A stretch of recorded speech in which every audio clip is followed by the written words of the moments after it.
কেন? বুড়োর মুখে হাসি ফোটাতে। কি বললি?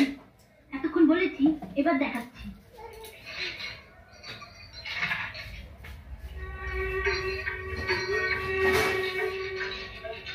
ও গয়না পাঠিয়েছে, লক্ষ্মী। দে দে আমায়। আপনাকে দেবো না ময়নাদিকে পড়ার জন্য দিয়ে আসবো? না না আমায় দে। ও আপনি গলায় পড়বেন? আমাদের গায়ে মেয়েরা গয়না পড়ে, শহরে বুঝি বুড়ো খোকারাও গয়না পড়ে। আর কি কে দিচ্ছিস আমাকে টাকা? কি হ্যাংলা শ্বশুর রে বাবা, গয়না দেখলে মেয়েরাও এমন হ্যাংলামি করে না। নিন এটা আগে পরে নিন, তারপর কানে একটা দুল, হাতে চুড়ি, তারপর নাকটা ফুটো করে একটা নলতো পরিয়ে দিন। ফালতুমি না করে কি গয়না এনেছিস আমায় দে, আমি ওজন করি আনি। ওজন যে করাবেন, কাছাকাছি কয়লার দোকান আছে তো? কয়লার দোকানে গয়না ওজন?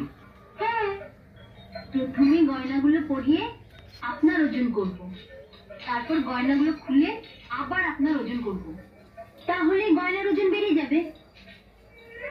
আপনার যা চেহারা, তা কয়লার দোকানে দাঁড়িপাল্লা ছাড়া ওজন করা যাবে না। দেখ পূজা, এটা তোদের গ্রাম নয়। তাই আপনি বেঁচে গেলেন, নইলে এই কাপটা দিয়ে আপনার টাকটা ফাটিয়ে দিতে। তুই কাপ এনেছিস কেন? আপনার জন্য গয়না এনেছি, আর আপনার বড় বৌমার জন্য কাপ। এই নিন আপনার গয়না।